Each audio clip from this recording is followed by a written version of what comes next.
All right, what's going on, everybody? My name is Shawn Vaughn, and this is Champions Material. As always, glad to be here. In today's episode, we're going to cover hip hop in the decade of the 2010s.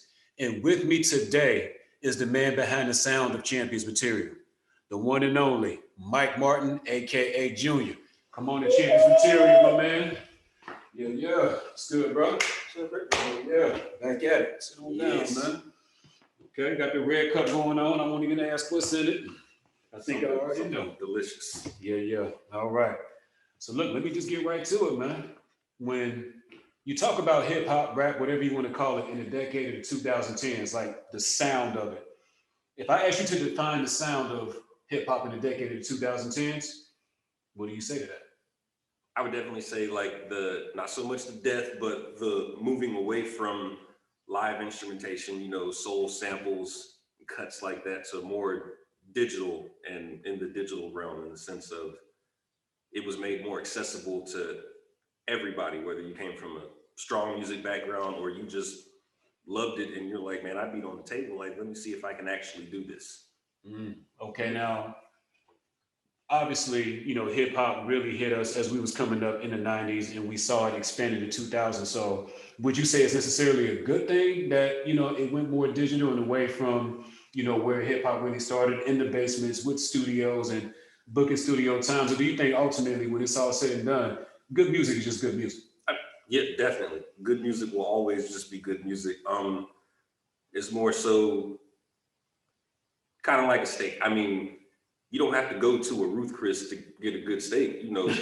Your grandma made good steak in the kitchen. The fan maybe didn't work, the broiler smoked up the house, but the steak was still good at the end of the day. Right. Absolutely, man. All right. I mean, so, we defined the sound of hip hop in the 2010s. Now I'm gonna go back to something that you mentioned with the first volume that we did, which was volume 1, the 90s, that we did in season 1. You felt like hip hop back then was really, first of all, it came into the decade fighting to establish an identity. And then it left the decade of the 90s as really the top genre and the most influential genre. Right. And then in the 2000s, you felt like that was the best decade as far as the sound when it came to production from from a production standpoint. So as we come out of the 2000s and go into the 2010s, would you say that trend continued with the production that we was getting and the beats that we was getting? Or would you say it took a step back? I mean, I wouldn't say necessarily it took a step back. Like I was saying, how somebody that doesn't know music theory, do, re, mi, fa, sol, like all that, they would hear what they like. And then you get into the figure out mode of, well, how can I make this sound? Mm-hmm. Like I got this computer, I got this laptop, how can I make that I heard? And so even in that aspect, that's a form of creativity, because it takes a lot to, sit there and hear something and be like, well, how do they do this? And to not know anything about SLR or any of that type of stuff, like to go in and actually do it. So it, for lack of a better word, we ended up with a lot of music that sounds alike in the past 10 years. So that part is like, it's like, you're starving for something new. But like when we did get something new and it happened in this decade, it was like, oh man, wow. Like, where did this come from? All right. Okay, well, let me ask you this then.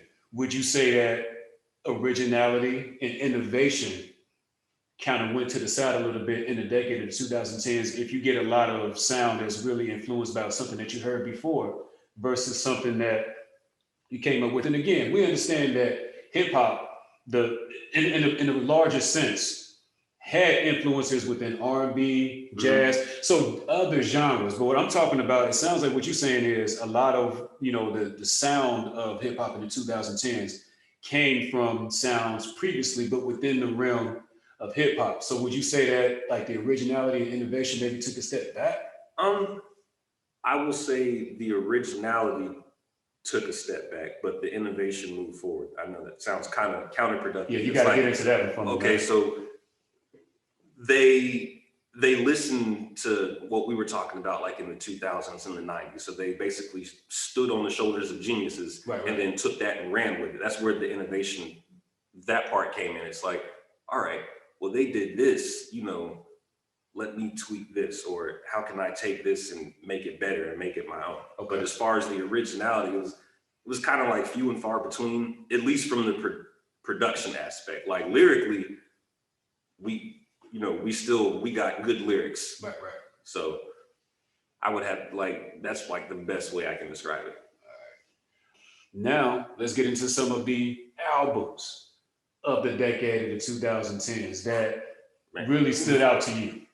There's a lot. All right. All right. So first up, it has to be How I Got Over by The Roots. Because that was like the last real live album that I got, like where, Quest on the drums. They had just got the new bass player, from the little situation with Leonard Hubbard. And everybody else is still there, Kamal and Tuba Good and Junya, like all of them. And the whole album, start to finish. Yeah. Just fire, solid. Yeah. And then in the exact same year, they were like, all right, we did it with hip hop. Let's bridge the gap with R&B again, and let's go get the man right now. And they went and got John Legend and did Wake Up. And it was like the best, like listening to that album, I do not understand how people can't feel like they're riding in like a Buick 225 Electra. Like just back in the day, like you just feel like, like the album just funky the whole way through. All right. Just amazing. Okay. And that's how the 2010 started off for me. And then we had all these resurgences of, how do I say it, like regions of hip hop. Like we found out about Meek Mill.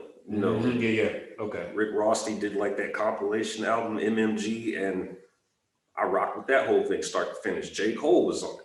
Yeah. We got J. Cole's Sideline Story. Like I want to say it was like 2012, because we'd had the mixtape. 12 or 13, yeah. We had the mixtape with the But Premeditated Murder was the mixtape, wasn't it? Mm-hmm. Yeah. All right. With the Who Dat, like that little marching band sample, which was dope. And then we found out J. Cole would like produce a lot of his own beats and stuff. So it was like, all right, hats off to you, man. And you're from North Carolina, like, I rocks with it. Yeah.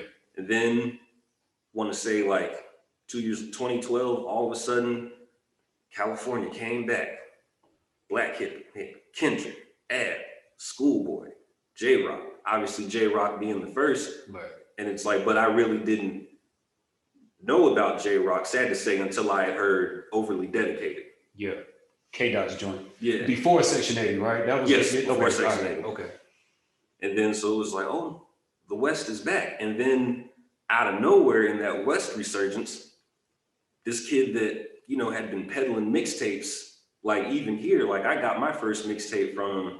This was, I think this is when you worked at Eastland. Like it was that far back. Okay, all right. Guy little known, but Wiz Khalifa.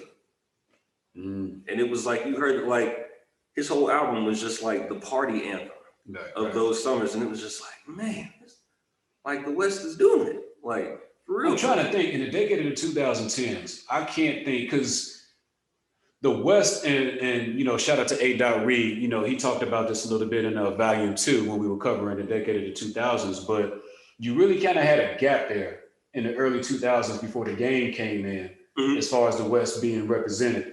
But then in the decade of the 2010s, the West, the South, the East, the Midwest. Matter of fact, let's do that.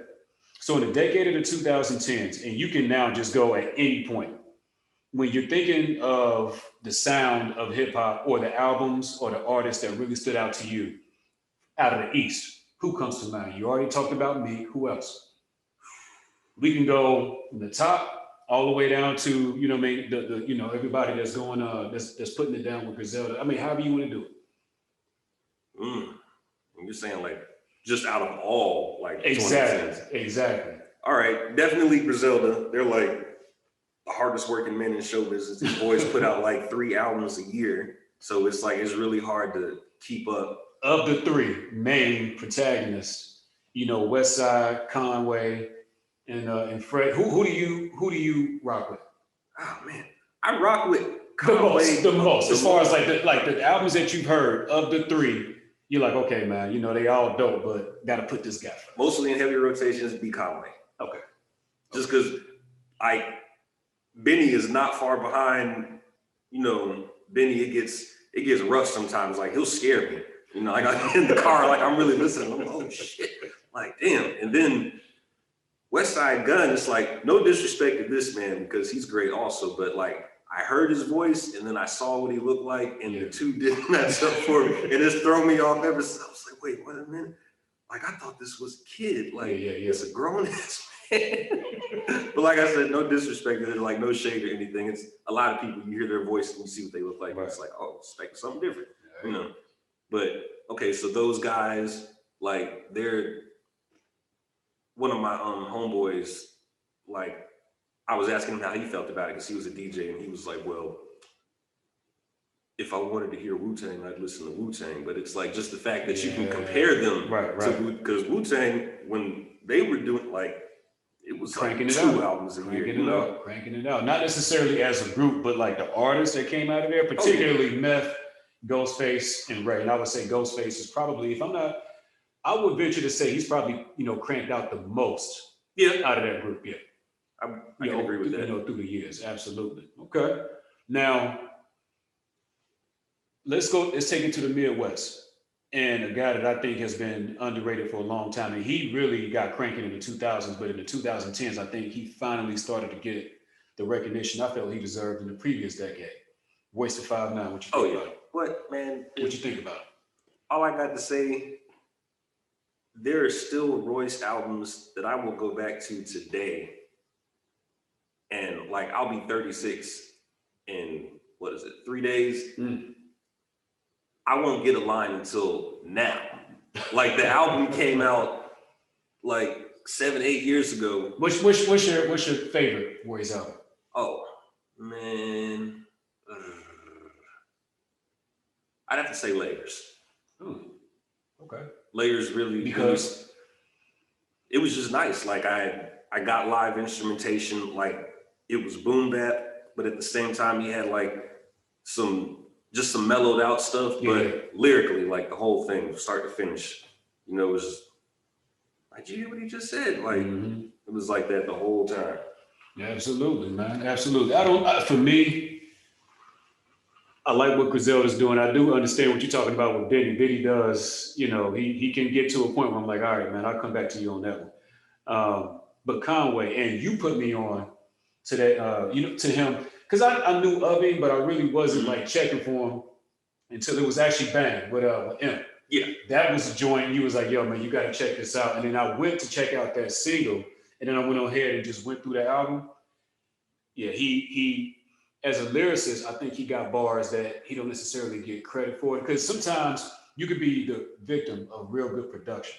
And one thing I would say them, as well as Ross, they got a sound for great fucking production, and sometimes that can not overwhelm, but it can overshadow the bars that they may be spitting. Right. Ross has kind of suffered, if you want to, you know, use that term. He's kind of, it's like, okay, it's like the Belichick Brady thing. Like, okay, you know what I'm saying? If the album is dope, is it because of the, you know, the beats and the production, or the artists and the bars? I think sometimes the production gets, you know what I mean, first, you know, gets the first. Yeah, you see what I'm saying? Yeah, I can. So, and I think the same thing is going on with, you know, Griselda. Now, would you say, when you're talking about, and let me swing back, stay to the East for a minute and swing back to Meek. when it's all said and done, he's not going to be in that top 10, top 15, top 20. But do you think he's underrated, overrated, or properly rated given his catalog? I'm talking about as a solo artist. Meek Mill, I would have to say that he is underrated. Because Because like a lot of times, like people, they'll like that old saying is like you don't judge a man by what he says, like judge him by his actions or whatever. It's like, he is somewhat of an activist, he fights for good stuff and he talks about it. And never once did I ever feel like he was glorifying the stuff that he was rapping about. And even then, in that genre, which I like to call, cocaine rap or whatever, it was still different. Right. Okay. So it was like, as far as the lyrics, they were there. And so I feel like, and a lot of it has to do with the fact that when he first came out, he didn't enunciate like he should have. Okay. He once said in the interview that like the best advice that somebody gave him as far as like rapping was, hey man, slow down, enunciate your words, respect your grammar or whatever. And you can hear it. Like you go back and listen to the first album, what is it, Dreams and Nightmares?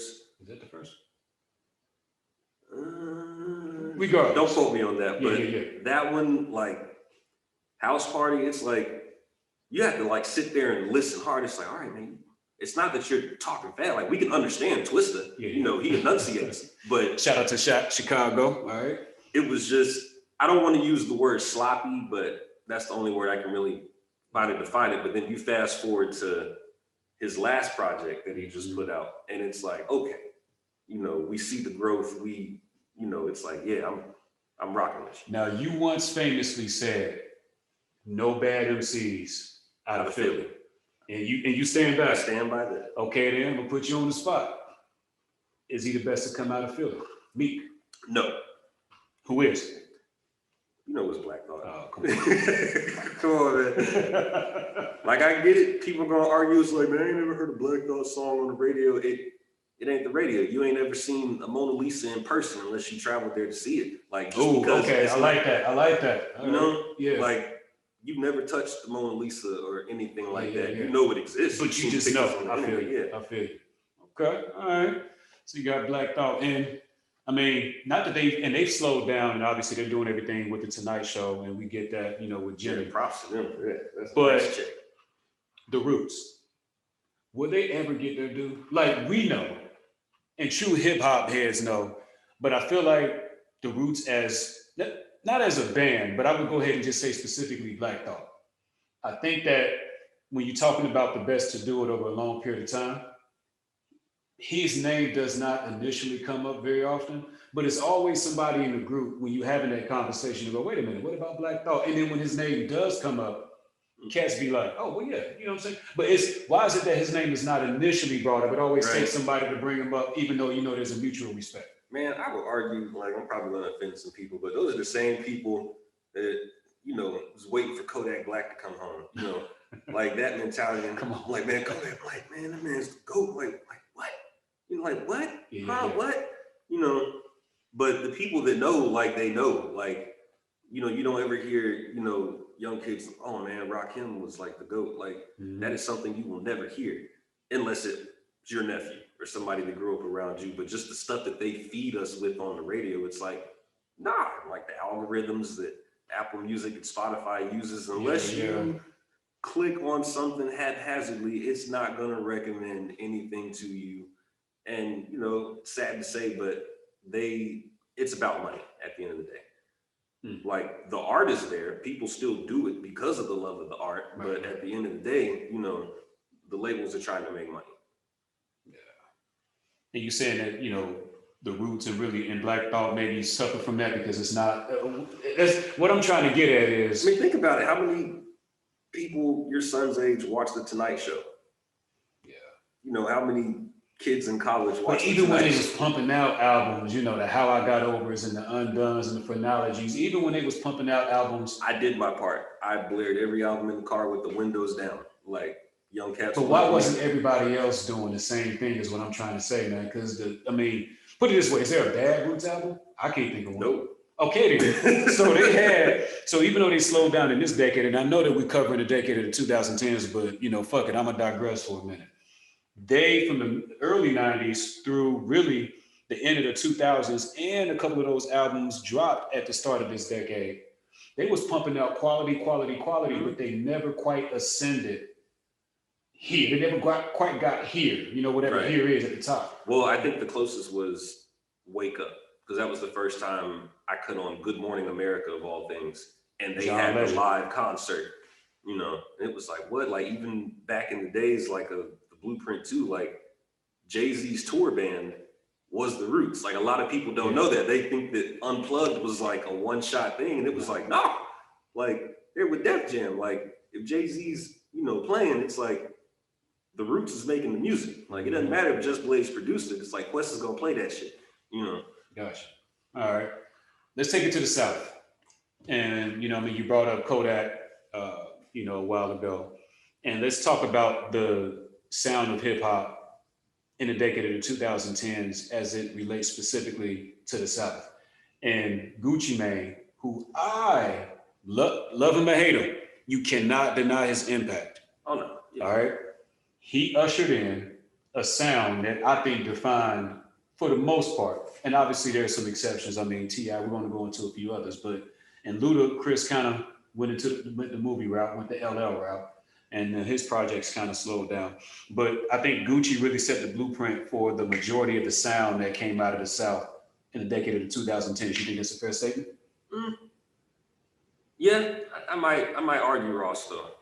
Okay. On that one. Like, Ross, he will always get my respect because on every album, he was a grown man about it. And what I mean by grown man, I think the most thuggish, just, put it on, let it ride, we going to the club, is Teflon Don. But even on Teflon Don, you still had tracks that, they were just glitzy. It was like, no, I want real piano. I want real drums. Get that bass player coming in, like the Justice League, Right. Coleon and all them. Like, they would come in and just play everything. And that's where the Maybach music came from. Like, probably the longest running, catalog of tracks with the same name. Just Maybach 1, Maybach 2, Maybach 3. And on every one, he made sure to go get somebody that he knew was going to bring something. You've had Erykah Badu. You've had Kanye was on one of them joints. Lil Wayne was on one of them joints. Lil Wayne was on the first one. Yeah. Jadakiss, T.I. Like, he always goes and gets somebody, and like you we talked about it earlier too, man. That man's got an ear for production. Got to give it to him. Mm-hmm. Okay. So you said okay, but it's what I'm ultimately getting at is Migos down south, right? Oh man.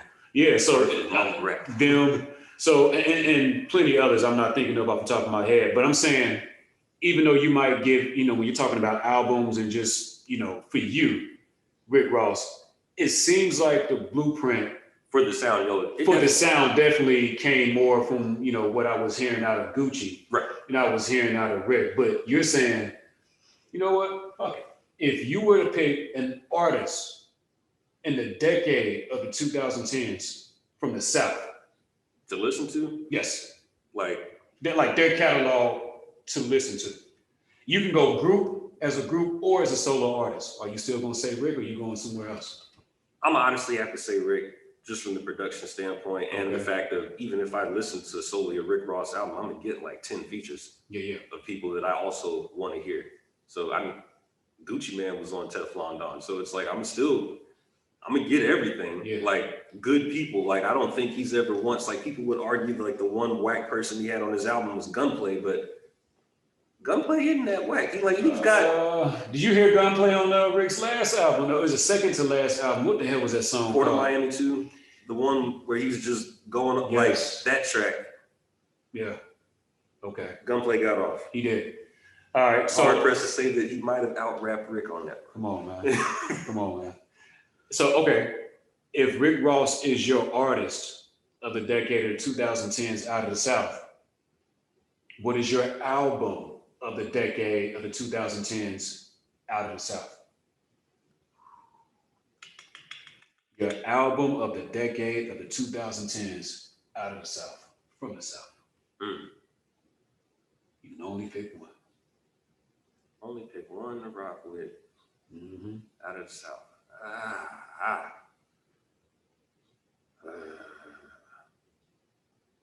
What's the dividing line as far as South? Like, what are we talking about? Like, what state? Because you can go Georgia, you can go Tennessee, you can go to the Cadillacs, you can go, so Dreamville, we'll be getting into them here in a minute. You can go Texas, however you want to do it, man. Hell, you can go Missouri, St. Louis, shout out to, to Jay Bird in the New Wave. However you want to do it, man.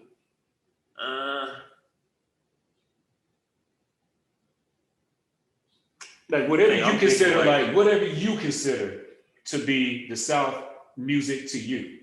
I'm not even putting the parameters on you. You decide. Okay, to me, when I'm thinking about hip hop in the decade of the 2010s in the South, hell, I'm going here with this album. Your call. Man, that's a hard one. Like, that really is a hard one though, but you knew it was coming. Yeah. See, I want to say Deeper Than Rap, but that came out in 2009. Because that would have been the one. I'm going to have to say, just because I'm a father now, I'm a little more grown, it has to be Forest Hills Drive. Ooh, Cole. Yeah. All right. It would have to be like, Cole. Right. Production aside, like, that's the one thing when everybody says what they like about J. Cole, it's always the same answer. Oh, he's talking about some real shit, you know? And who can be mad at that? Like, I can put J. Cole on in the car with my fiance and it's fine. She's not, I want to listen to rap. Like, you'll never hear nobody say, no, I ain't trying to listen to no Cole. Damn, all right. They'll tell me no when I put some Ross on, but they ain't never said no to no J. Cole. No, I can't even knock that. I can't knock that at all. You know what I mean? Definitely respect that. For me, and I'm going off the top of the dome, and that's the fun part of this conversation. I might have a different answer later, but off the top of the dome, God forgives, I don't. God forgives, I don't. You're just that Three Kings.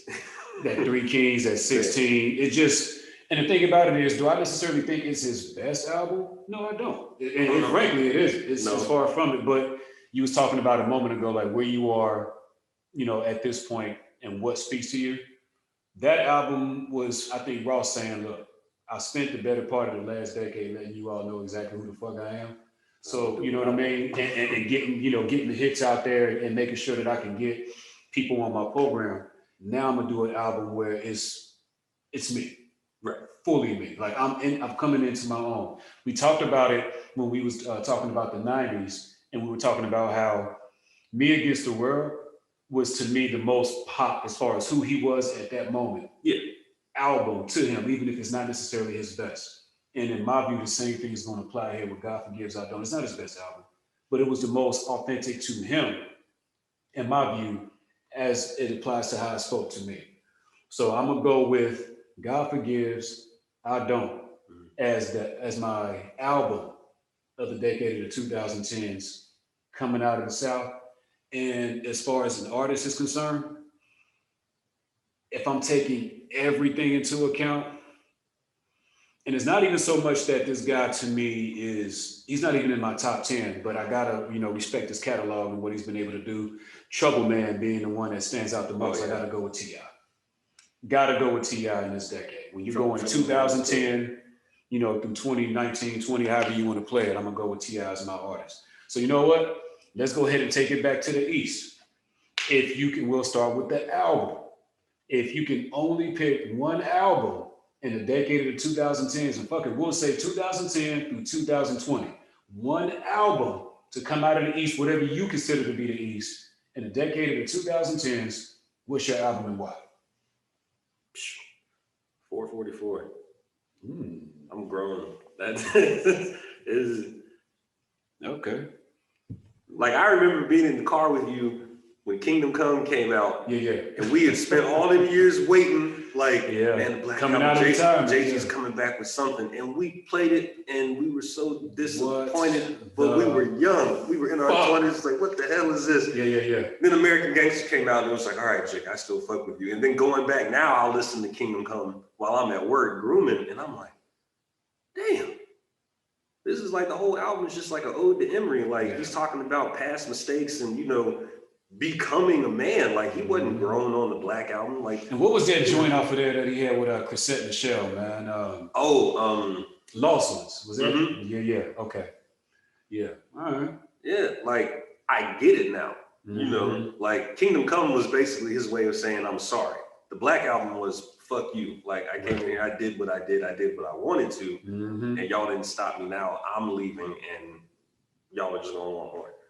So yeah, okay, all right. So now let's take it to 444, man. If you're talking about one album out of the East in the decade of the 2010s, so you go with 444. And by the way, you get no argument from me, but let the people know, man. Why is that your choice? Man, what was it? OJ? The Story of OJ? Yeah. I didn't just hear that song for the first time. I saw the video, and I was on World Star, and I was like, damn.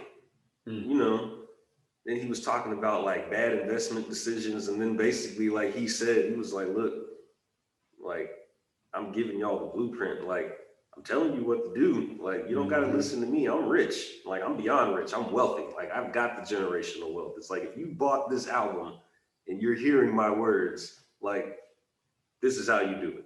Okay. And I respected him for it. And then the track with Damian Marley, like I would bump that all day, every day. Yeah, man. And for me, I would say Family Feud. Just again, especially at the stage that we are at, now we've grown as men out here. Something about Family Feud and one thing I will I appreciate about Jay and how he, does it is he doesn't just stay in one lane just because it, worked or it was successful. Like this man has evolved over these past 20 plus years. So he understands it don't make sense for me to be at this point in my life rapping about the shit I was doing on Volume 1 and 2 because I'm not that same dude. And I felt like Family Feud encompassed where he's at and really in some respects where I'm at and where I'm trying to go as far as setting things up for myself and my kids. That entire album was the vibe for me. And ironically, you was talking about how Kingdom Come, it wasn't for us at that stage of our lives. Like we just didn't get it. Had he did 444 in 2003, I don't know if it would have landed the same because my life experience wasn't in the space where I could, appreciate what that man was doing. So, yeah, man, I feel you on that one. Now, if you can only do one artist in the decade, because that was your album, 444. So one artist out of the East in the decade of the 2010s, 2010 through 2020, who would it be and why? All right, are we separating is it just going to be East and West, or can we include Midwest? We can include, because I'm going, so if you want to include Midwest, because I'm going there next. Oh, okay. So we got South, we got East. I'm hitting the Midwest, and I'm going to close it out with the West. Okay, all right. So we're going to stay on the East. We're going to stay on the East. As far as... And you go group. The past 10 years? Yes, group or... It's Black Thought. You Black Thought, man. Yeah, it's like J. Cole, if I had to pick an album from the South, it's going to be Forest Hills Drive, but... Yeah. I got to pick an artist out the East, throw everything away. It's the only thing that works on my phone. Yeah. His whole catalog from, Do You Want More to 215 Volume 3, or it might even be up to Volume 4 now. Okay. I'm taking all of that. Damn. All of it. Interesting. I can't think. I'm trying to think where I go. Because Nas has been hit and miss for me this decade. I gotta be honest. Like, for example, I like this last joint, Hit Boy Got Off. But the one before that, when, he had about 7 or 8 tracks with Kanye, there was a few that stood out, but it was a little calm for me. So I'm just off the top of the dome. Black Thought has never let me down, man. Nope. He's just never let me down. Never let me down. I may come back to this, but at this very moment, I cannot think. And again, I'm trying to, go the entire decade, right? So I can't just go in the last couple of years what's fresh. Black Thought, until further notice, you my guy.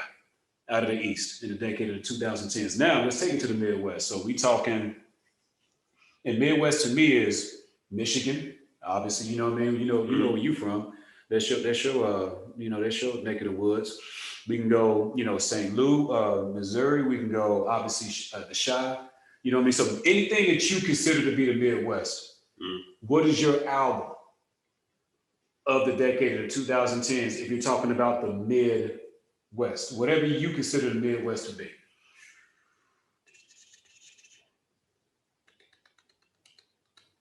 Again, this is more so from a production standpoint, like all encompass or whatever, and just the level of respect that comes with it. But I'm gonna have to pick Bandana, and it's a tie between Bandana and Alfredo, but Bandana, like, that set the benchmark for me, like, because it was like, I really feel like Freddie changed the formula. Right. Like, it was the first time you heard somebody say, all right, you know what? Fuck that 8-bar intro, 16-bar verse, 8-bar hook, 16-bar verse. He said, fuck that. He was like, I got 32 bars. I'm gonna rap for like 24 of these bitches, and I'm gonna sprinkle like 2 bars of hooks in between it, and that's all you get. Right. And it worked. And everybody in Griselda does it now. Like, every song you hear now, you look on it and be like, damn, the track's only 2 minutes and 12 seconds. But he'll say so much.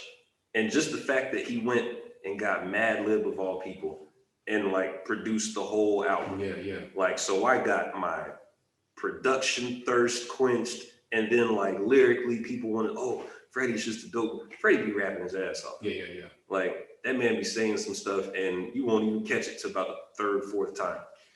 Before I ask you about your artist, maybe give you some time to think about that. I'm gonna grab a little sip. Tech Nine, when you talk about underrated, in my view at least, why does Tech Nine not get? How can I put this? Forget being underrated where, like, we was talking about Black Thought earlier, where he may not necessarily initially be brought up in the conversation, but once he is, almost unanimously, everybody, hell yeah, we ain't nothing to discuss. Tech Nine is different. You might be in the crowd, or you might be, you know what I'm saying, you and your guys and your partners, ladies or whatever, y'all spitting, and then all of a sudden somebody go, okay, well, Tech Nine. You might get half of everybody go, oh, well, yeah, this is my guy, rock with him. And you might get half that go, nah, I'm out. What?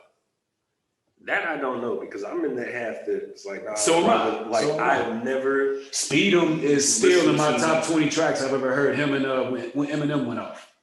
It held his own, by the way. If the beat for Speed 'em came on, I wouldn't even know that song. Like, no disrespect to him. And I think a lot of it has to do with the circles that he runs around in. Okay. So it was kind of considered like you were weird if you listened to it or whatever. Okay. So it's no disrespect to him, because obviously he's still doing it. Like, he's still around. I've never actually consciously taken the time and been like, I'm listening to some Tech Nine and see what this is about. So you on what you're saying is you're on the side of where, no disrespect, no shade, but yeah, because I mean that people, and it's not necessarily a weird different thing, because another guy I'm about to go to here in a minute, Kid Cudi, you can say weird different, but then his weird or different not only worked for him, but he ushered in a whole sound that a lot of people would follow behind him. But right? I mean, it rocks. But it rocks. So his weird different rocked, but Tech Nine's weird different didn't. What was the difference? No, I didn't say it didn't rock. Like, it obviously rocked with some people. I never caught on to it. Like, I never. Okay, but did you catch on the Kid though? Kid, even then, like, I just had this thing. I don't know. It was almost like his voice was annoying to me. Yeah. Like, I'm not trying to say like holier than thou or anything like that. Like, I'm better than somebody, or it's like, oh, because I don't like the way you sound, like you're trash. It was just like, it was like, man, I'm not about to ride around the car listening to this. And at the same time, it's like, I wasn't going through stuff. Our homeboy Julian, like, he to this day, he puts 808s and Heartbreak in his top 2 Kanye albums. Meanwhile, I'm like, what? Like, 808s and Heartbreak? And he was like, no, Mike, you don't understand. Like, all that women trouble I was going through, that album got me through it. So, okay. That type of mentality. It was like, I wasn't going through anything. It's like most I was doing at the time was smoking weed. But Kid Cudi, he was off like in shrooms and, everything else and, syrup and stuff. And it was like, that was in my younger 20s. Like, I can't relate right now. It's like, no, I don't, you know. It's crazy, man. It's just crazy how certain, certain, albums, certain, styles, certain beats, certain artists can land and certain ones just, can't. But again, that's music, that's life. Certain things stick, certain things don't. Okay, so now, if you could only pick one artist in the Midwest in the decade of the 2010s, and whatever you consider to be the Midwest, who would it be and why? In the decade of the 2010s. If I'm just picking an artist, group or solo, if it's just gonna be an artist, it's gonna be Royce. Just as an artist, Royce, not to in the building. Okay, not to do like have anything to do with like Freddie, because like I said, as far as like from the decade, first off, his body of work and like the formula, a lot of people don't know. Like, he's got a Master P deal also. Like, a lot of these artists have them, and it's like, it's like, why brag about it? It's like, I know what I got. Like, check my royalty statements or whatever. Exactly. But Freddie resonated with me because I'm a big Pusha T fan, and Pusha T always had the production, and then Freddie went and got. I was shocked when hold on real quick. I was shocked when we were in the South. I was waiting almost this whole time for something, either Clips or Pusha related, to like come Oh yeah. Here. Well, I mean, hell have no fear. I was waiting for something. Darkest Before Dawn. My name is my name. Like, nah, from the South. Like I said, something I can listen to because. Katie, she don't any mood, anytime, any situation. She don't really care too much when Push come on. She's like, oh my God. But no, okay, I had to get that in there, man. We could not talk about, hip hop in the decade of 2010, especially after Clips, Malice, went off and did his thing, and so Pusha just kept it pushing. Right. Had to throw him in there. But back to your point with Freddie. Freddie is your artist. Well, no. It was my album. It's your album. Royce is your artist. Royce is my artist. Out of Detroit. Now, mind you, when you say, hip hop artist, Detroit, and Eminem doesn't come out of your mouth, the question's got to be why. You took Royce over M because? Eminem was in the 2000s. Yeah. You're saying all the good M albums came out when I was in high school. So you're saying in the decade of the 2010s, including Recovery, which I think technically was that 2009 to 10? It was one of them albums. It was because Relapse was I think 08 or 09. So Recovery, with his bounce back, was in the decade of 2010. So are you saying that what was the joint he just dropped? Murder something? Eminem. The joint that he just so basically the decade of the 2010s. You're saying there hasn't been a good M album in your opinion? Not saying there hasn't been a good one. It's just Royce was doing more work. Like, the only argument I have for Royce is this man literally said, y'all niggas claiming you flow like water, but really y'all niggas Evian backwards. I didn't get that line until I was in a gas station leaving IKEA, and I looked at Evian, and then it was like, wait, Evian's a bottle of water. He's like, y'all niggas Evian backwards. And then I had to like look at it, and it was like, oh shit, that spells naive. I was like, oh my God. What did he just do? Like, how do you come up with some stuff? Like, who comes up with bars? Do you believe that, okay, overall, forget the decade. I'm going to come up off the script just for a second. Overall, would you say M is a better lyricist? Overall. Or are you still going to say, overall, point blank period, I'm still going with Royce? Just personally, how are you going with that? I think it's like they both said. They're both each other's negative image. Like, neither one can exist without the other. Like, bad meets evil. Literally. Yeah. Like, until I see them and they get off their high horse and they're like, they do a real versus battle. I don't mean like project for project. I mean like hand both of them a mic and give them 30 minutes. Like, let's see. Okay, but you know what though? And I know when you say verses, what comes to mind immediately is what we've been seeing recently with the verses, E40 and all that quarantine shit that we've been dealing with. But if you're talking about just straight battle, and I gotta digress just for a moment. You say you put two mics down until the last man is standing.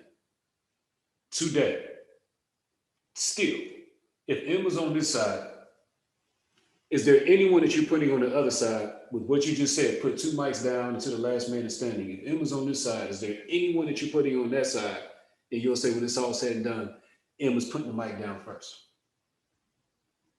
Just straight battling. Just bars and battling to this day. No. I feel the same way. I feel like Royce is the only person who could, like, to this day, I feel like the only person to out-rap Eminem on his own song was Royce. Ooh. Bad Beats Evil, yeah. Okay. Sir, I feel like thank you. I feel like Royce had the better verse. And then there's always that argument. It's like, oh, well, who wrote their verse first? And it's come on, man. Like, we've all been in the studio. Like, if people are really going to do that, it's like, well, yeah, if I'm going to have a feature, I'm going to let y'all write your verse first every time. But, you know, you think of collabos, you think of them in the studio together. And so it's like, I don't know. Royce got that one. But that's what I'm saying. Like, I would need to see these. They would need to be at a table like this, get a timer, like a boxing match, and they go like an actual physical rap battle. And the only person they can judge is somebody that doesn't listen to hip hop, but the only prerequisite is they have to understand English and understand what an entendre is, what a simile, what a metaphor is, and just go off of their reaction. Like, what did you react to the most? I feel like that could be the only honest decision maker. Right. It's somebody that doesn't listen. Like, go get somebody's, you know, well, they can't be a grandma because I don't want them to be senile and not be able to catch up and hold on to it. No, but I'm picking up what you know, get somebody in their 30s that doesn't listen to rap, but all of those prerequisites and let them decide. No bias, just, you know, get in there. Because if we did it, like, it would be biased. Right. Because you have people that believe, you know, Eminem's the begin all, end all, just like there's people that believe that Young Dolph is the begin all, end all. Like, there are people that. Okay, and you know, and we were talking about the South, and Dolph, to me, okay, so Yo Gotti, Dolph, I think we got. Okay. Okay. All right. It's got. Okay. All right. Moving on. The West.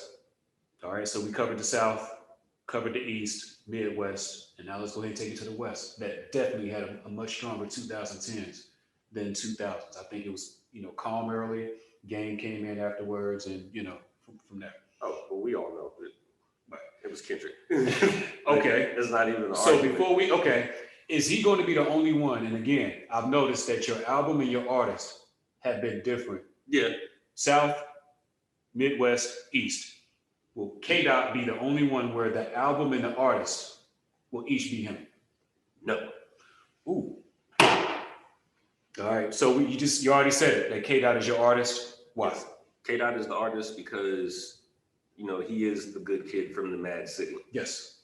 But naturally, as people have figured out, I don't gravitate towards the, you know, the good kids rapping about life. Like, sometimes I like to be scared. So if I had to pick an album, it's gonna be Blank Face. Ugh, Schoolboy. Like, Blank Face's album, to me, like, and it was a hard toss-up between that and Compton. Like, Compton, you could call Compton the Kendrick, Marsha Ambrosius, Anderson .Paak album. You know, it's like Dr. Dre just produced it. Yeah.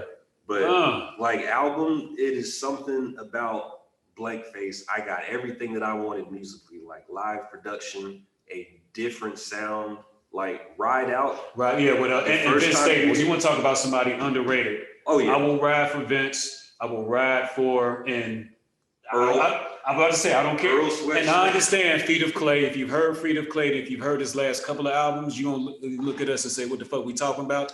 Go back to Doors. Go back to Doors. Go back to I Don't Like Shit. Go back to the shit he was doing with Tyler, where the reality of the situation is, I still feel to this day Tyler was threatened by him. Tyler knew, out of everybody, out of everybody in that crew that he had, you know what I'm saying, before everybody kind of went their separate ways, the internet and everybody that was part of that. I feel like Tyler had to know early on that Earl, young as he was, had the talent to be the one that really stood out, even to a degree above Tyler. But that's a whole nother conversation. You ask me lyrically, Tyler didn't get good until now. Mm-hmm. That verse on Alfredo. Something to talk about? What was the name of the track? Yeah, something to talk about. I think something like that. Talking about rapping about the boat I haven't bought yet. Like his whole Yeah. verse, like, sorry, Freddie. And that's another track you put me on too. You know what I mean? So, all right. So you got Blank Face. So Schoolboy, really? Okay. Because Schoolboy, whether people like it or not, he still sticks to that formula. Mm-hmm. Like, I'm gonna give you at least, you know, a track for the females. Yeah. Then I'm gonna give you a track that, you know, me on my emo stuff. Mm-hmm. But throughout the whole thing, I'm gonna talk some real shit. Like the track with Swiss Beats, where he was just rapping and there was no hook the whole time. Like right. Everybody gave him crap. Like in the interviews, like, man, the song was only like 2 minutes long, and he was like, every time he answered, it was like, man, I said some real shit. Like, did you hear what I was saying? Mm-hmm. Like that's the one for me. Subtopic. Black Hippie. And you know what? I'm putting you on the spot, but I can't help it. Fuck it. Rank them. And you can include, and again, we can go ahead and, you know, throw SZA in there. We can throw a little R&B, sprinkle a little bit of that flavor in there. Isaiah, Reason, however you want to do it. Rank them. First off, let's let it be known. TDE. Let's just say TDE. Okay. Black Hippie, I was going to say Isaiah is not in Black Hippie. Right. Understood. So we'll just go ahead and say TDE, not, you know, limited strictly to Black Hippie. But if you were to go top to bottom, I'm assuming K-Dot is one. Let's just be real. Yeah, he's one. All right, so then let's go ahead and go top to bottom. TDE. All right, sad to say. Okay, K-Dot, Schoolboy, over J. Yeah, over J.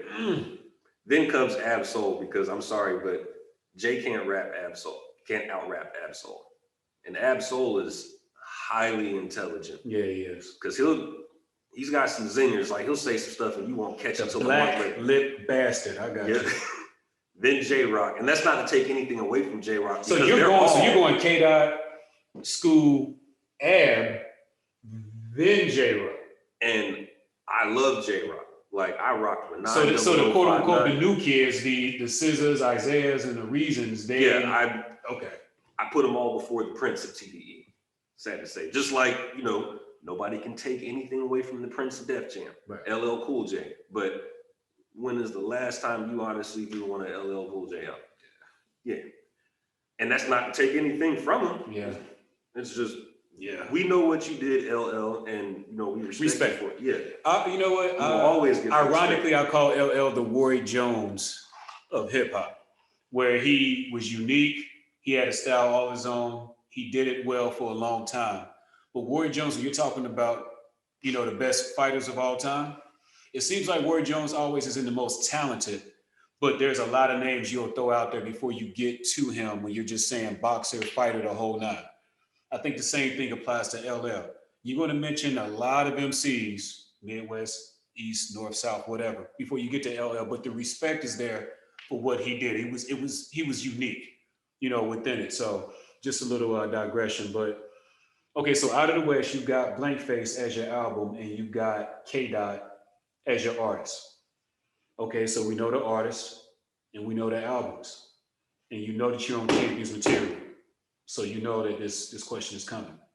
If you can only pick one album of the decade of the 2010s, you listed your top 4 for all the regions, but you can only pick one. Okay. Now, mind you, it may not necessarily be out of the 4 that you mentioned, but to you, Junya, your album of the decade of the 2010s is?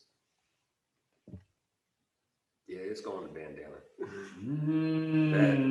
Get into it. Tap into that. First off, Madlib, that goes without saying. This man is a recluse. Like, you have to find this man. Like, man, okay. Like, he's not out here auditioning for you. It's more like you audition for him. I feel like but it's what Judge Blaze turned into after the fact. Yeah, like, he's the 3 stacks of producers. I'll say it that way, because, you know, a lot of people can get a beat from Dr. Dre. Right. When's the last time I got like 3 Madlib beats on my phone. I'm trying to pick which one I want. It's like, no, that's not a conversation. It's like, no, it doesn't happen that way. Not a conversation. And the fact that Freddie has been able to get, what is it? 2, maybe 3 albums that were solely produced by Madlib. Yeah. That says a lot. Mm-hmm. Like, Madlib's the closest thing this generation is going to get to a Jay Dilla. Like, Jay Dilla gets all his respect. And Madlib rest in heaven, man. One of the best to ever ever Yeah. do it. Yeah. Not to mention Mad Villainy. Like, you got Mad Lib and MF Doom together. Can we take a moment before we even continue on? Because I was actually going to leave that to the end, but since you brought him up, you know, you got that news a few weeks back, but apparently it looks like he actually passed away on Halloween. On Halloween, right? But and we didn't find out until New Year's Eve. Like, man, y'all could have kept that information for 12 more hours, you know, like, right. Damn. A word for MF Doom. Like, when MF Doom comes up in your mind, what do you think? Honestly, the first thing I think about, the Mouse and the Mask, the Danger Doom album, because that's when I was introduced. I didn't find out about, you know, food or beer, like any of that until I had heard the Danger Mouse album. Like, I was with my uncle in his Sentra, and the first track he played for me was, Benzie Box. I think that's the one with CeeLo singing the hook. And I was like, what is this? Because I know this is CeeLo. Like, what is this? And then obviously I was hooked because I'm nerded out. You know, all I watched was Cartoon Network. So I was like, wait, he's got Aqua Teen Hunger Force. So I was like, this is amazing. He's got like Meatwad and fucking Master Shake talking shit on the whole album. I was like, what is this? All right. So then I actually go out and physically buy it in the store, get the album artwork, and I'm like, does this man always wear the mask? And my uncle was like, I don't know what his face looks like. That's his face as far as I'm concerned. I was like, okay. So then I go back to Best Buy and all these record stores, and I'm just digging for like MF Doom albums. And I finally get my hands on all that I can. And I go back and I just digest, like lock myself in the room and I'm just listening. And it's like, why don't more artists do this? I'm not saying you have to have like a gimmick or whatever, but just the fact that he had a mask on and then he backed everything up lyrically. Like, I thought it was the most brilliant thing. Like, this man gets all the respect in the world. Like, somebody, I can't remember who said it in the interview, but Julian was telling me, they said that MF Doom was more lyrical than Wheezy. What? And this was a very respected MC that said it. I wish I could remember who said it. I probably should have called him and asked him. But when he told me that, I was like, bro, that's saying a lot. Because, you know, everybody gives Wayne his props. Like, you can't take that from him. Like, Wayne say some shit and like, damn. Yeah. You know, that's why we rock with Wayne. But for somebody to come out and say, oh yeah, MF Doom's a way better rapper than Wayne, I was like, whoa, wait a minute. Yeah. I was like, wow. Heavy statement, right? But I can't immediately disagree with that. It's like you finally feel vindicated, like validated and stuff like that. Somebody else thought what you might not have had the balls to say it, but you was always around some people and you're like, man, I know we in here just chilling game, but I'm gonna put on this MF Doom. And it was always like, man, what is this? And like, man, just listen, just let it ride, just let it ride. Yeah. And then by the time they were leaving, hey man, what was the name of that album? It's like, you're welcome. Like, go look this up. Absolutely, man. Just had to get a word in, you know what I mean?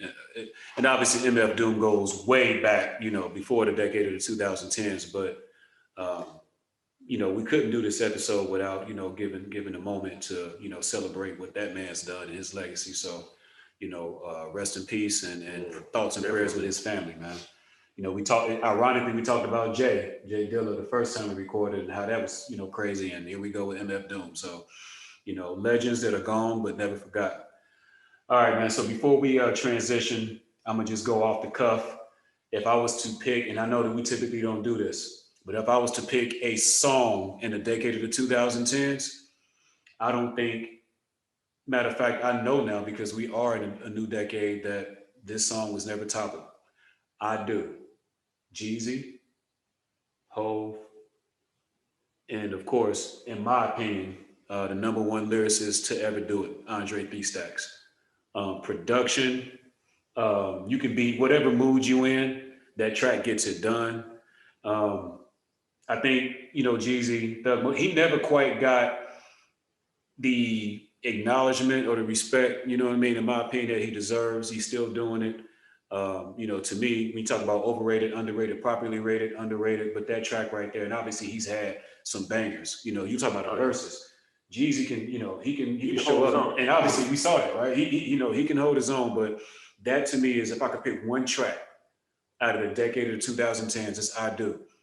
If I could pick one album, I got him. I'm kind of like, you know, going off the dome, but I would say, you know, Watch the Throne stands out. How I Got Over stands out.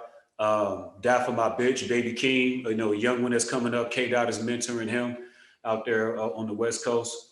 But if I can only pick one album of the decade of the 2010s, and I think another highly underrated MC, 2 Chainz, based on the true story, Chopped and Screwed. So you can go either way. Either way, you can go, you know what I mean, just straight up. Yeah, we like boats. Mm-hmm. We like boats. Yeah, okay. Or Chopped and Screwed. But yeah, based on the true story. We talking post Titty Boy, post Luda, the whole nine. I'm talking about when 2 Chainz was on his way to being who he is now. And again, I have 2 Chainz in my top 10. Here's the thing.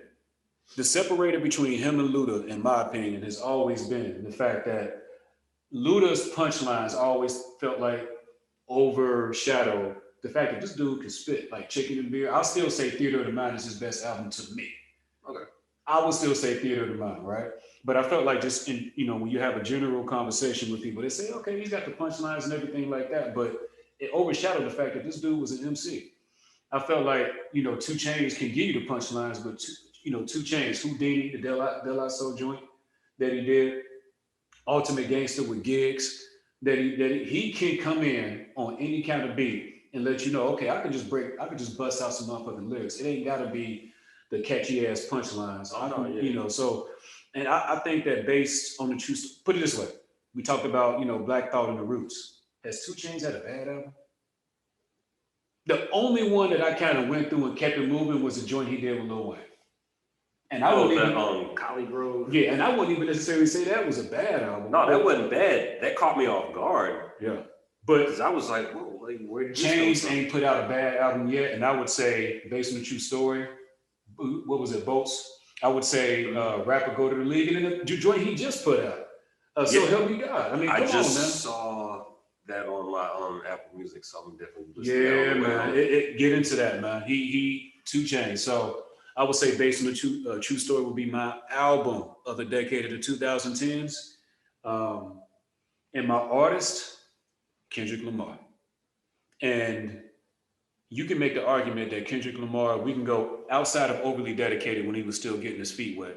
Section 80 on, you can make the argument that this man has had a classic album every single time. Black Panther was a soundtrack. Obviously, he was heavy on that, but that wasn't a K. Dot album. I'm talking Section 80, Good Kid, Mad City, which I believe is the best of the best. To Pimp a Butterfly. That's the only one where if you're in a certain kind of mood and a vibe, you may on that one. To Pimp a Butterfly was grown. There you go. That was. I would say what was it? The joint Untitled, Unmastered, right? Damn. Just if you go just down the line, if it's not a classic album, it's an arguable classic. So, you know, I got to give, K. Dot his props, and I would put him right behind, in my personal view, right behind Andre 3000. If you told me I can only pick one MC, like in my top, or just one, it would be 3 Stacks, followed by K. Dot, period. And we'll do a list and go into all that on a future episode, but I've got K. Dot as my artist of the decade of the 2010s. So before we transition, man, any albums, like, because obviously we more or less freestyling, but any albums, artists from any region, any tracks, I kind of threw out I Do as my track, any songs, albums, you know, hip hop artists that you haven't covered yet that you like, nah, I got to get them in here? Oh, no, yeah. There's 2 actually. Okay. The first one is definitely the elephant in the room, because definitely going to be some women on your line like, y'all didn't say Drake. That's what I alluded to in the beginning about the. Does Drake, hold on, time out real quick. Does Drake have a classic album in your view? Is any one of his joints a classic? Any of them? Any of it? Me personally, I felt like his most grown album that I related to was Take Care. That's the one where he's sitting at the table. Yeah, sitting at the table. Yeah, okay. That one, but I can't, forgive my, rapology, but I can't remember which came first. I can't remember if it was So Far Gone or Thank Me Later. But one came before 2010 and the other one came after. Okay. I think the So first we'll one, throw it in the pot. Why not? I think the first one was Best I Ever Had, but that one line where he was like,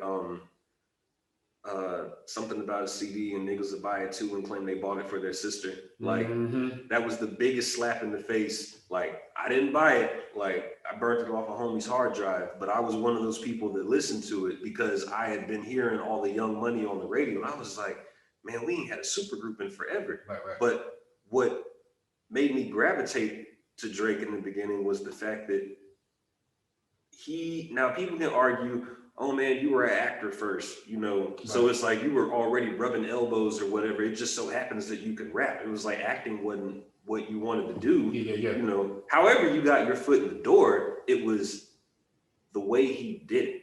It inspired all of the at-home producers like myself. It's like, man, like, we can actually do this. And then you think about all the rappers that came after that, you know, they didn't have that major label backing or whatever. They went, they paid their dues, they opened up for people or whatever, but the internet following, that's all they needed for someone to, you know, say, all right, I'm gonna take a chance on this person. You know, that was like the age of hip hop on the internet. Like, hard pressed to say, maybe Drake started it. You know, some people probably go back and be like, oh no, this person started it. And it's like, well, you know, I didn't hear that person. Like, the most successful person to do it was Drake. And so he laid that foundation and he did it and he ran and it made it possible for everybody. I wouldn't say going strong. He done went like more dance hall, but I mean, it is what it is. You know, it's still selling. Well, you're talking about, okay, so if you were to do a verses or you just go catalog or tracks, I mean, how many love it or hate it? And do you think that the ghostwriting has been held, you know, against him fairly or unfair?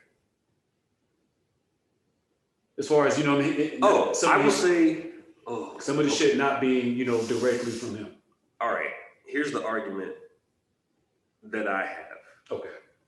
Hip hop has always supposed to been pure. It was supposed to be you know. Right.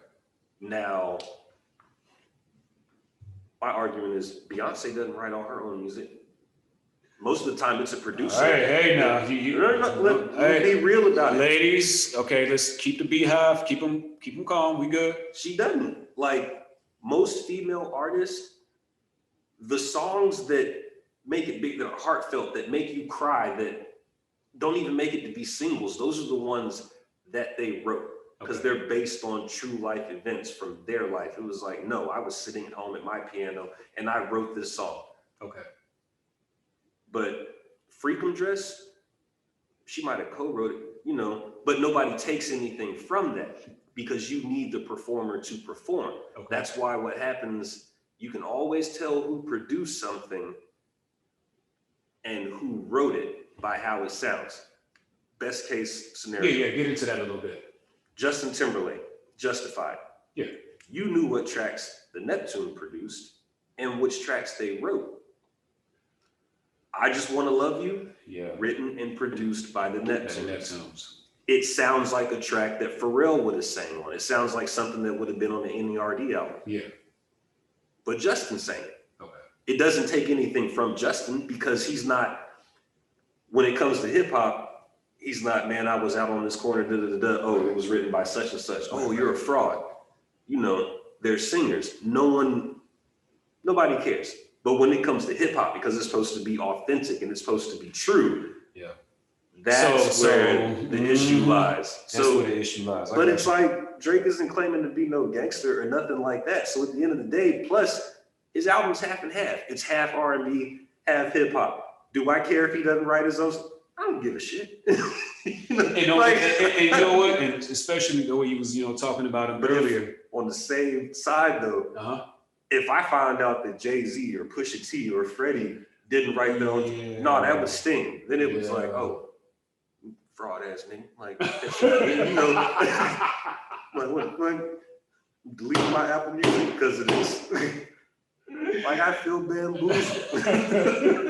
like hoodwinked. Like, okay, you know what? So let me go right down the middle. A guy that, you know, Rick Ross. And obviously, you know what I mean, you talked about him and you know, the sound and everything like that. Does it bother you that, frankly, the persona wasn't really so much him? It was borrowed, and he just took some good ass production, put some good ass, you know, lyrics to it, and kind of made it his own, even though it didn't originate with this man. Does that bother you at all? You say, "Fuck it, good music is good music." It's a fine line right there. Okay. If you worked at a pizza place and you answered the phones, yeah, and then one day y'all got short-staffed and they said, "Hey, Shawn, we need you to go deliver these 3 pizzas. We're waiting, like it's a shift change, the other driver isn't there. Can you do it?" Yeah. Okay.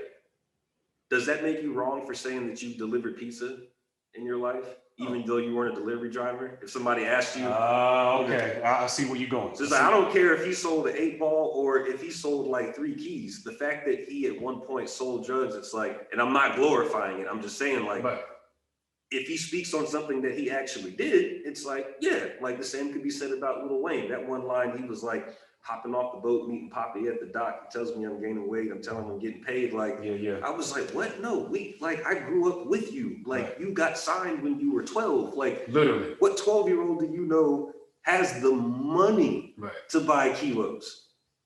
So it's like, did they sell drugs? Yeah, they all did. Do I think they were on a Tony or a Sosa level? No, that's common sense. Yeah. But to discredit them and say like that's where it's like a weird little, you know. Yeah, it's delicate. It's a delicate balance there, man. To try to. And I'm not downplaying the whole being a CO or anything, but it's just like Chief Malice said it. They interviewed the clips. He was like, "What are y'all mad at? That he had a job at one point?"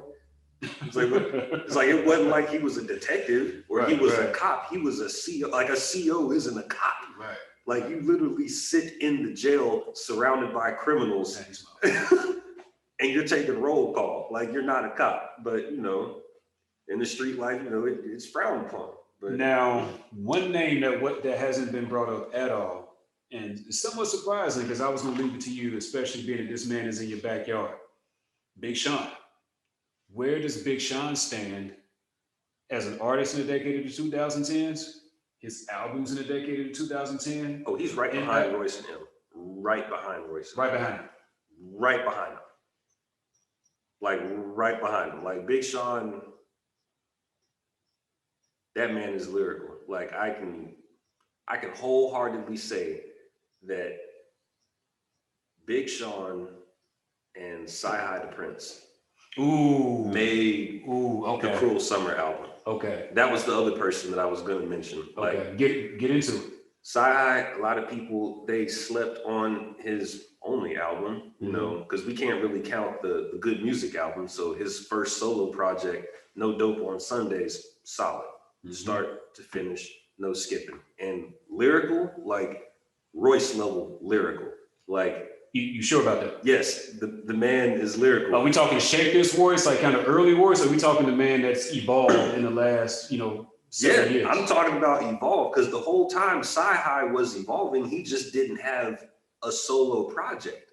Everybody thought that Kanye was holding him up. And even when he made the quote unquote diss track to Kanye, Elephant in the Room, that shit went hard as hell. Like by the end of the track, you were like, man, what's Kanye's number? Like, call this man, get his address. Like, somebody know Kim? Like, we need to go talk to him or whatever. Like, you was riding hard. You know, but the first time I heard No Dope on Sundays, I had been waiting. Like, I had heard him on the Good Music album. I heard him on Self-Made, the MMG album. And I was like, who the fuck is Sci-Hi? And then, you find little battle rap videos on YouTube, but you couldn't find like, at least I couldn't. I couldn't find a mixtape or nothing. So I'm like constantly just listening to these things. And then I get No Dope on Sundays. And you talk about not being disappointed, like at all. Worth the wait, man. Yeah. Definitely worth the wait. And he gave me a whole, it wasn't just like a little 12 tracks. Like he gave me a whole album and diverse the whole way through. Like, and again, a guy that you brought up earlier that has been moving around. And literally, that's the name of the track, Moving Around with Schoolboy. Yep. You know what I mean? And again, and I felt like that album, you talked about how he could how certain artists do a good job of going into different areas as far as the type of tracks that they do, but yet the quality is still the same. Oh man. Yeah, no dope. I think that No Dope on Sundays, when it came out, hands down, that was the album of the year. Like hands down. you get no argument. We got to fact check what year it came out, because it might have came out the same year as the Black Panther album, but like we said, that's a soundtrack. You get no argument from me. We talked about MF Doom, and I simply refuse to not bring up a man that I felt like, ironically, I'll call him the Big L of the West Coast, because we saw enough in a short time to know this motherfucker's nasty, but we didn't get what we could have and should have, unfortunately, because his life is cut short. Nipsey. Yeah. You know, when the name Nipsey Hussle comes up, what comes to mind, man? That man had the hustler blueprint. Like like, regardless of his background or what he did in his past, like, you know, you judge a man by their actions, what they're doing. Like, I don't care who you are. Everybody's got shit that they're not proud of. Hell yeah. But as long as you not only atone for it and try to do better because of it and learn from it and do better, like, he did all that and went and gave back. Everybody talks about this generational wealth and, you know, Black people, we need to own something. He was like the first person that we saw that actually did it, and it was publicized. And then it made you almost resent the rappers that you love, because it was like, man, fuck y'all. Yeah, like, y'all ain't doing this. Like, what the, you know, like, handing turkeys out on Thanksgiving is one thing. Like, drug dealers do that. Right. You know, they need no rap. But this man literally went back and bought his block and employed the people that lived in that area. You could argue Ludacris, you know, with his restaurant chain in the airports and, you know, hiring diverse people. Rick with a Wingstop, you know, 2 Chainz got some businesses down there. Okay, but yeah, but it was like, like property. It's like, you ain't never heard Jay-Z say, I'm gonna buy Marcy Projects, you know, give everybody free rent, and I'm gonna keep it up on the basis of that in 6 months you'll be able to buy a house because you would have saved the whole time you were there. You know, just an idea. Right. You know, but and again, no shade to Hope, because we know how he stepped in and so many other, we talked about Meek earlier and the other things he's done that we know about, and who knows how much countless shit he's done behind the scenes that we don't know about. But I do understand what you're saying. Yeah, and at the end of the day, when it's all said and done, it's like, no, these people don't owe me anything. Like, they don't. Right. You know, I'm man enough to admit that and understand that. It's like, no, you don't owe me nothing. Like, my family doesn't owe me anything. But I almost felt bad listening to Victory Lap because I knew about him, and it was I found out about Nipsey when he was selling his mixtape for like $1,000. Yeah. And people were giving him crap. They were like, man, I'm not about to pay $1,000 for it. He's like, well, you don't have to. You know, well, why is it $1,000? Because it's that good. You gonna break bread or what? What are we doing? Yeah, like, he wasn't mad if you didn't buy it. You know, if you did buy it, you know, cool, you supported him. But just the fact that he did that, I was like, well, there's no way I'm gonna be able to listen to that. I ain't got $1,000 to throw away on no music, you know, or to invest in his career. You know, looking at it that way. So when I got the call, because I got a phone call, I didn't even get a World Star notification or anything like on Instagram. I got a phone call. Like, I was with my sister. She was down from Detroit with some coworkers, and we were at a bar. And that's how I found out. And I was like, what? It's interesting, man. I was training just the other day, and I was down there and I was hitting the bags, and I got a playlist where, like, if I really need to lock in and get in, that's what I do. And Hustle and Motivate came in, which was the old Hove beat. Yeah, I like Hustle and Motivate. I just don't like the fact of the sample. But I could go on and on about this whole sampling thing, because that popped in, and I was on the bags, and I just kind of stopped. And it wasn't like because of the track; it was just the fact that, man, this man ain't even here, man. Like I said, I call it the Big L effect, where Big L, you knew that, and Big Pun to a degree as well. You know what I mean? At least we got capital punishment. I thought, if you know, the same thing with Big, same thing with Pop, like, you know, artists that or gone too soon. But in some cases, you kind of feel like, okay, based on where they were, we got the best of. I don't feel like I do not feel like that was the best of Nipsey. I don't feel like it was the best of Big L. And taking it down south for a minute, a guy that I think had definitely had potential, but the streets, he was in the streets too much, and it took him. Soldier Slim. Obviously he was with No Limit, and he kind of broke off on his own. Him and C Murder used to whatever. But I just shout out to Nipsey, man, and a guy that I think, first of all, the stuff that he was doing out of the studio, away from music, is honorable. And then we never, in my view, got to see what he could have been in the studio with the music, but we definitely got more than enough to know that man was, he had it, whatever it is. So had to throw that out there. One more thing we're gonna touch on, because, and my partner, she knows who she is. She was like, you better not do another episode without talking about him. All right, let's go ahead and kick it off with Nikki. We'll start with her. I knew you was gonna say it. Had to, knew it. Because we caught so much shit when we did the 90s joint. Where's Fox and where's Lil' Kim? Fuck y'all. Right. We still love y'all, but fuck y'all. All right, covering this now. Nikki, Meg, and she's still fairly, young in it. Cardi. What other MCs am I missing? That has to be, and I'm getting to my girl here in a minute, who I think, frankly, is the best of all of them, but I'm intentionally leaving her out because I think that she has been, through no fault of her own, overshadowed. But we'll just go with the mainstream. We'll go Nikki. We'll go Cardi. I definitely know who you're talking about. You know who I'm talking about. I'll save her. She's a Jean Grey, in my opinion. Oh, yes. Mm-hmm. And then we'll go Meg. Of those three, their body of work and what you've heard in this decade of 2010s, who you taking? Out of those three? Out of those three.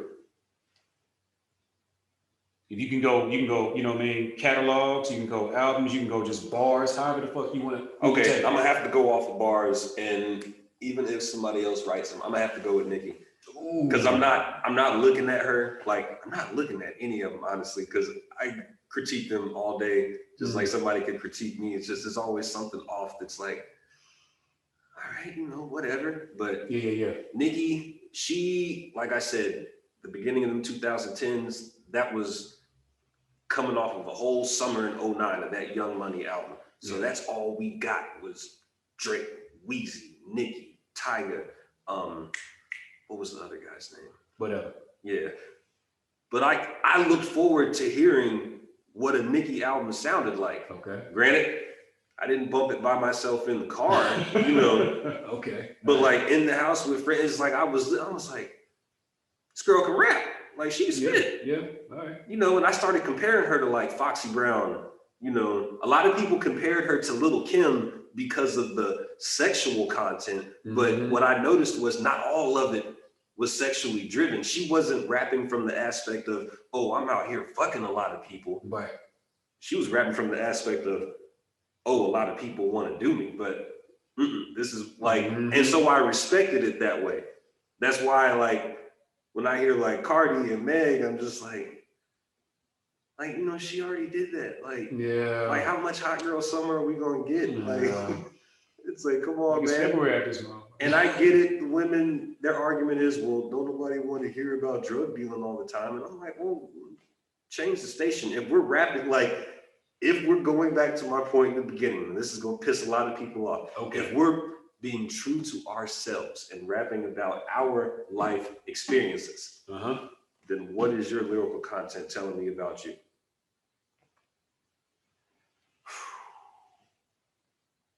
You're not saying. Now notice. But you're just saying. Yeah, like the people that I mentioned, like as far as artists and albums, not one of them dudes is overly braggadocious about how much of a hoe he is. Right. But I can't listen to a Cardi song or a Meg song without hearing about, and that, I'm muddling the lines of, oh, he's arguing that women should be a certain way and only men can be that way. I'm not saying that. I'm just saying that that's what they're giving me. You're reacting to what's being given to you. Yeah. You're not predetermining anything, is what you're saying. Yeah, because at the same token, like if I'm listening to some cocaine rap or whatever, and I'm in the hood all day. It's like, I'm not trying to go hang out with him. Like, not if he's in the hood all like, no, we're not kicking it. Like, yo, Junya, you want to come chill? I'm throwing this party. Where's it gonna be at? Like, what hotel or what venue? Oh no, man, we at my homeboys. Nah, fuck that, bro. Like, you gonna catch me out there? Like, nah.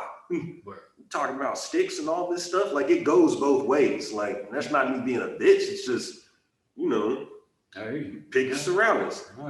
So, but yeah, Nicki, I'd have to take her, even though she hadn't really done anything lately, you know? Yeah. It's just the stuff that she did. Again, but we're talking about the decade of the 2010s, and her first half, definitely, she set a tone, and I still say, you know, outside of some Lauren bars, you know, a la Fuji's, and even on This Education, I would say her on Monster was some of the nastiest I've ever heard from a female, period.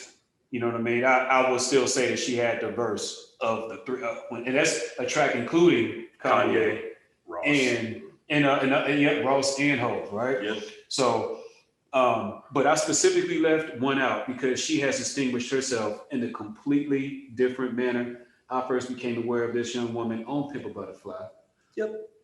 Rhapsody. Why can't this woman break through? I'm not talking about to us. I'm talking true hip hop heads. I'm talking about why hasn't she gotten the acclaim of the Nicki, of the Meg, of the She ain't Cardi? rapping about the Fashion Nova, like the stuff that these girls that buy their product listen to. Like, they're literally it's like the same rapper complex that we had when we were young men. Okay. You know, we see what Jeezy had on in the source. Oh man, we want that. Okay. Like, that's the look that we need.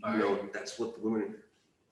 It's the same thing. Like, I had never heard of what Fashion Nova was, just to find out it's just real tight fitting clothing and all these. It's not like it's like super expensive. It's not like Gucci or anything, but because that's what we need. So Rhapsody, she's like, I'm not here for all that. She said, no, I don't smoke crack, I sell it. Like, yes, Rhapsody, like bars, just bars. Like, bars. On Libra, she did some spoken word, and it was like, sorry to say, but better than half the tracks that were on that album. Just her spoken word. It was like, damn. Had to get her in there. She went through all the had to get Rhapsody in there. Again, I call her the Jean Grey for the OGs. Y'all know who I'm talking about. I call her the Jean Grey of this time right here, where you heard what you heard and you knew how nasty she was, but for whatever reason, she never quite. Some of them do. The Mia X's of the world do, right? But there's just a couple of just great female MCs that never quite break through. And of course, the first thing that people go to is they are not necessarily putting themselves out there for being sexualized. That's part of it, but that's not the whole story. There's other aspects to it. But for whatever reason, you know, some break through and some don't at the level that you know that their talent and what you hear should allow them to do. So shout out to Rhapsody, you know what I mean? In the decade of the 2010s and definitely beyond, because she's nasty and she's just getting started. Yeah, because can we just say that, I don't care who you are, but if you don't cringe when you listen to WAP, like, you're not grown in my book. Like, damn, all right. I like the first time I listened to it unedited, I was like, damn, like, leave something to the imagination, you know, like, shit. Yeah. Not only did you come in the room naked, but like, you came in the room naked, like on Somali with like the red lights on and shit. He's like, slow down. Like, I am so not like I really like cringed the first time I heard it. Like on the radio, it's like I was guessing what they were saying. Yeah. But then I heard it. I was, you know, like, damn. It's like, okay. There are some ladies that I know, including, you know what I'm saying? You know, First Lady, shout out to S. Joe. She was like, you know what? Fuck that. Like, men get to, you know, say whatever the fuck they want. It's our turn. And I completely understand that. Oh, yeah. Right? I completely understand that side of it. But, you know, there's music that's hip hop and it just comes down to what you get from it. Right? But yeah, man, this was the decade of the 2010s in hip hop, rap, whatever you want to call it. Definitely let us know what you think. You know where I'm at. Facebook, I'm gonna go ahead and do it early, not on the back end like I normally do. Facebook, IG, Twitter, the official Champions Material YouTube channel, which this will be on. Also the Champions Material Discord channel. You know, still trying to get that thing going, see what happens with that. Holler at me if you're looking to get set up on there if you don't already know. If you already know, Shawn V. Profile pic is a joker. Get at me. And never forget, whoever you want to be and whatever you want to be, always be the champion of it. That's Champions Material. Stay tuned. We'll be back sooner than later with our next episode. But for now, me, Junya, we're done. Peace.